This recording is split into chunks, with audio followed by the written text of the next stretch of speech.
नमस्कार। आज आसतु गोटे स्नैक्स आइटम तैयारी करवा जोटा कि है आमर ओडिशा फेमस चना बरा। तेबे चलतु या कौन कौन दरकार हम आम जाणीजा। या प्रथम दरकार हम आमर चना डाली। ये देखु मो चना डाली बतुरे रखी नहीं 2 कप चना डाली रे आधा कप चाउल मिसेक 4 घंटा पूर्व ताको बतुरे रखी नहीं। तापरे आमर कटा पियाज कटा धनिया पत्र किछि रसुण कंचा लंका आउ खंडे अदा मु एठे रखी नहीं। आउ तापरे लूण आउ छाणीबा पई तेल एतिकी जिनिस नहीं कि आमे बनेबा चना बरा। तेबे प्रथमे याकू आमे बाटी नबा। मु गोटे ग्राइंडर जार रे प्रथमे आमर चाउल आउ डाली को जो बतुरे रखी थे ताकू पकई नौची।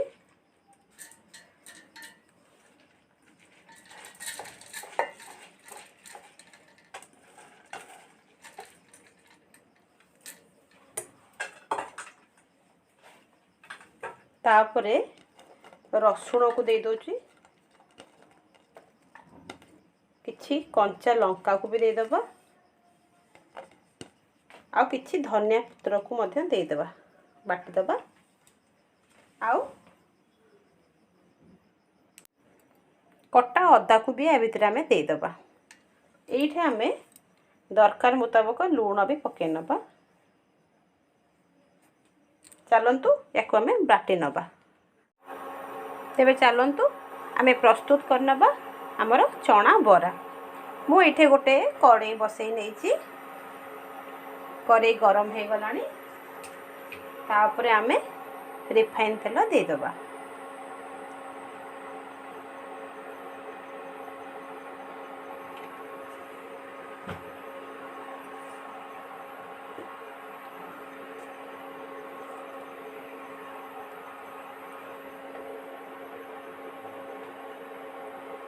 तेल गरम हवा पर आमे अपेक्षा करिबा।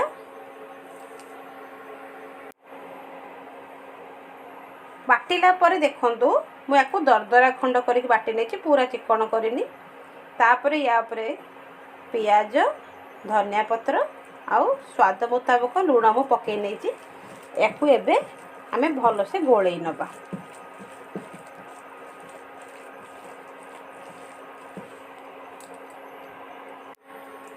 एबे तेल गरम हो गलानी।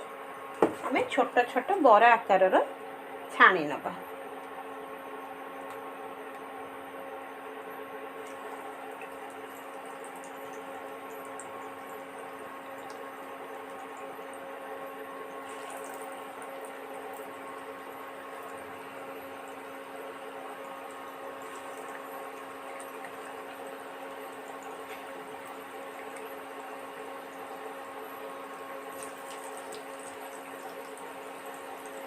एको बेसी पानिया करदेले पिठोटा आमर भल हेनी।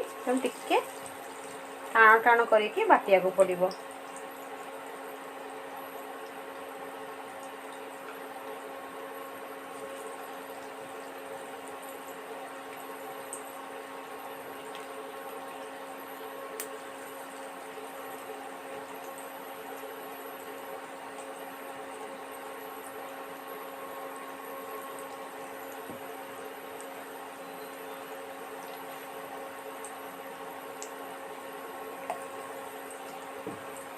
एबे बरा गुड़िक तो पकई नेले गोटे पट हैला पर्यंत हमको अपेक्षा करिया पड़ो। देखंतु गोटे पट हमर हेई गलानी। एबे आमे याको धीरे धीरे उल्टै नबा।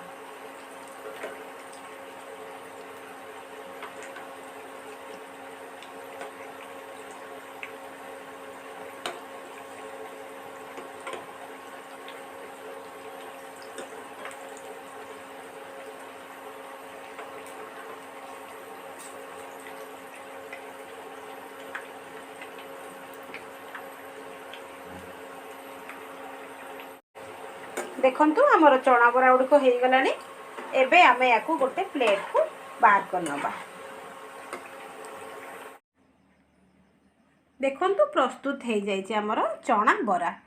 मु या टमाटो केचप आ ग्रीन चटनी सांगे सर्व कर आपण मैंने ये रेसिपीटी को ट्राए करंतु एवं कमेंट सेक्शन में मते जणांतु आपन को केमिति लागुची।